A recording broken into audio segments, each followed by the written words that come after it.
I'm Aaron from PhoneDog.com, and continuing from part 1, can the HTC Titan II be an ultimate Windows phone on AT&T? Let's find out in the full review.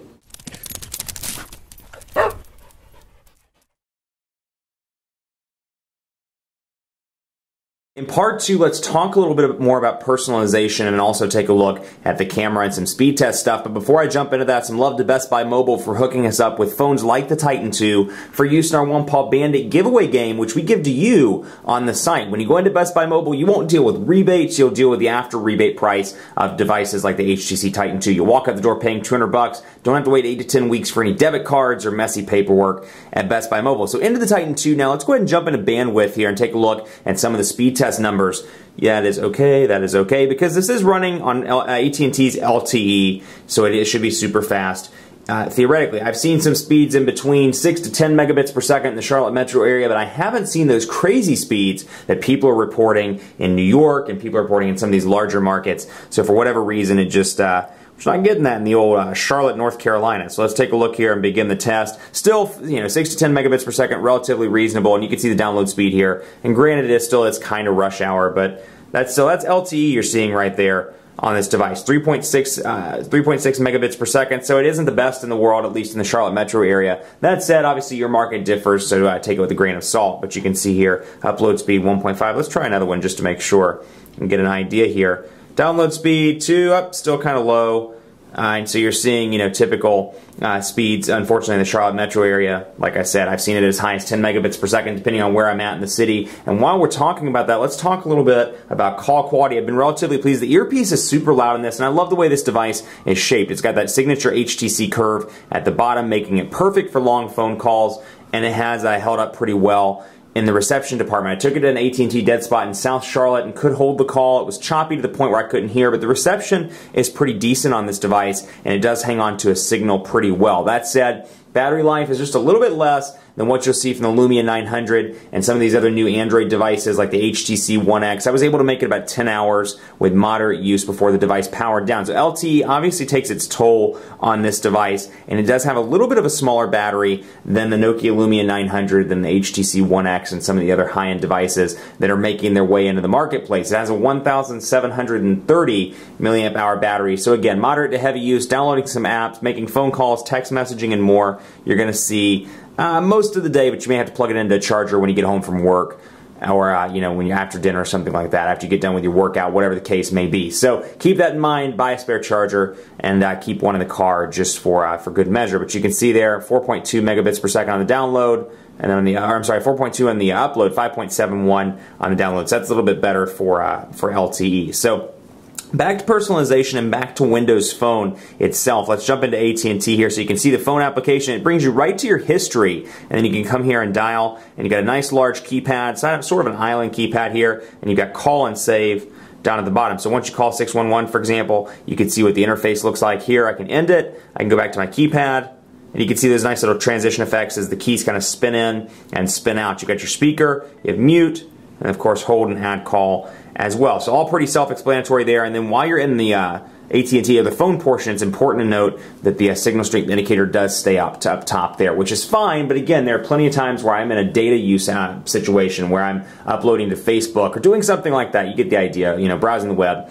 And it just stops, and I'm like, what's going on? And I happen to look and say, oh, it's because I have no bars of service, so it's just barely hanging on to what little reception that I do have. That's the type of case where I'm like, I wish it stayed up on the display all of the time. Then you have your contacts here, which takes you right back into the People Hub, and you'll notice that in the Metro UI scheme here, the fonts kind of hang off the side, and then as you scroll over, you can access more of that. So you can see the E obviously comes into play as I scroll over between the various menus. Let's take a look at the Marketplace as well. 70,000 or so apps in Windows Phone Marketplace right now, and you've got them separated by AT&T featured, HTC apps, and of course games, music, and podcasts as well. So it's intended to be a one-stop shop. The music isn't quite up to par as some of the more developed ecosystems, Google Play, and then of course on the top tier, at least in the music department, Apple's iTunes Store. So you can go to music and download stuff there. Of course, I have updates waiting here for me, and I can see some popular apps, see some games, music, and more. So let's go to one of my favorite apps, for example, Flightaware.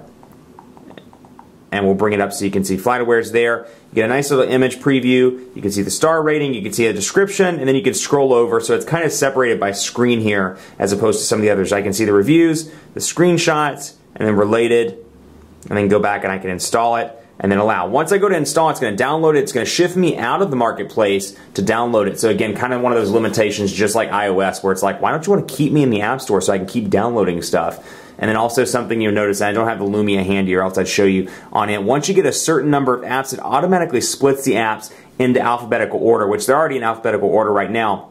But for example, once I get to a certain number, you'll see an A pop up here and then a B pop up here. And I can click on the A, much like I can in Contacts, like this, the T for example, and then it brings up all of my apps that are titled with the first letter of these letters here. So that's a pretty cool feature. It's something I like, but again, you don't really get the customization or the control to do it yourself. It's like Windows Phone assumes once you get to a certain number of apps, you just need this customization, which I don't care for. I like the ability to be able to turn that on or off. So again, hopefully we'll see that in a future update. You can see what Hotmail looks like or an email account just in general here, and you can see unread, urgent. I can scroll over and get to all of those pretty easily, and I've got some nifty tricks down here. I can select emails, another little shortcut to select an email. I can click on the side right there and easily select all the ones that are in that actual thread. So a lot of little shortcuts like that within the operating system. And then of course music and videos here, and this brings you into the Zune music player. You have a couple of options. You can see the history. I've watched a video, one of my videos apparently,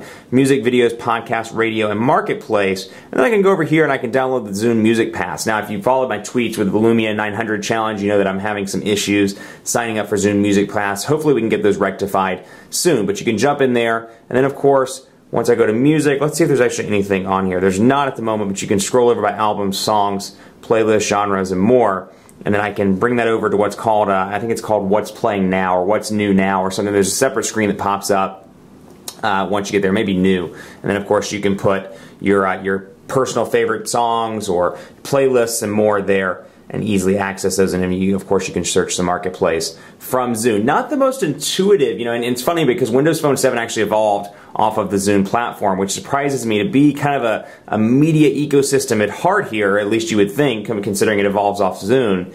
You know, it's kind of unfortunate that there's some limitations there. Hopefully, again, they'll address those in future updates. Let's scroll over here too, because I want to show you some specific settings that are available on the Titan 2 that aren't available on other Windows phones. And you'll notice this if you work with them on a regular basis. For example, attentive phone is very clearly an HTC thing, and then this allows you to do some kind of custom settings. I can quiet the ring, so my phone's ringing like this. I go to pick it up. It detects the fact that I picked up and moved the device, and the ring kind of shuts off or gets quiet. Pocket mode, I can increase the volume, obviously while I'm in a pocket. Flip over for speaker, so I'm on the phone. I can flip it over like that and it automatically connects into speaker mode, and I can flip it over to mute the ringer. So I'm, you know, in a conference room or something talking about a project, I get a phone call, forget to turn it on silent, I can flip it over and it immediately cuts the ring. So a couple of little, you know, things that really make it an HTC device as opposed to just another Windows phone. And then of course you'll see some minor things like brightness here, and I'll go back, actually not brightness, I'm sorry, lock and wallpaper.